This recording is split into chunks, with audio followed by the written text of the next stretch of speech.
वैद रहमान मोहसिन साहब ने जिवें सही मुस्लिम पढ़ाते हैं, इब्ने अकील पढ़ाते हैं, जो क्लास है कोई सुबहान अल्लाह का भी कोई ज़्यादा शोर शराबा ना करो और कोई नारेबाजी की भी इंशाअल्लाह ज़्यादा ज़रूरत नहीं। शायर इस्लाम ने मोहब्बत का इजहार फरमा छड़िया माशाअल्लाह।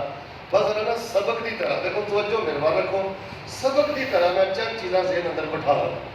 अगर तुम अपने घर को फसाद तो बचाना चाहते हो, यार कोई गल मुकाइए किसी पासे लाइए गल, घर में जे तुम फसाद तो बचाना चाहते हो, कारोबार को फसाद तो बचाना चाहते हो, बड़ी ईमानी मसाली और बड़ी अजीम शान जिंदगी चाहते हो, बड़ी सोहनी आखिरत चाहते हो, फिर अपने अंदर ना 3 एहसास पैदा कर लो। मिल के बोलो कितने एहसास, सारे बोलो कितने एहसास।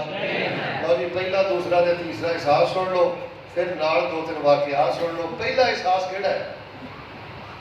अपने दिलो दिमाग अंदर ना हमेशा ये एहसास रखा करो कि मेरे अल्लाह पाक ने मैनू जानवर नहीं बनाया, मैनू दरिंदा नहीं बनाया, मेरे अल्लाह पाक ने मैनू इंसान बनाया।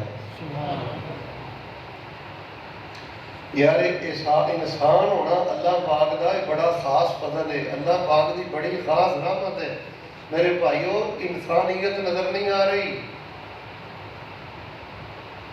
इंसानियत का एहसास नजर नहीं आ रहा, शौर खत्म हो गया है कि मैं गधा नहीं। देखो इधर मेरा देखियो, मैं देखिए लोग ना बिल्कुल गधे की तरह जिद करते हैं, इन्हें पता भी लग गया कि शिरक है। मेरे देखो पता भी लग गया बिदअत आ, इन्हें पता भी लग गया कि गलत काम नहीं करना, फिर भी इन्हू 5 साल हो गए ने करता जा रहा है, 10 साल हो गए ने करता जा रहा है, 15 साल हो गए ने करता जा रहा है, बिल्कुल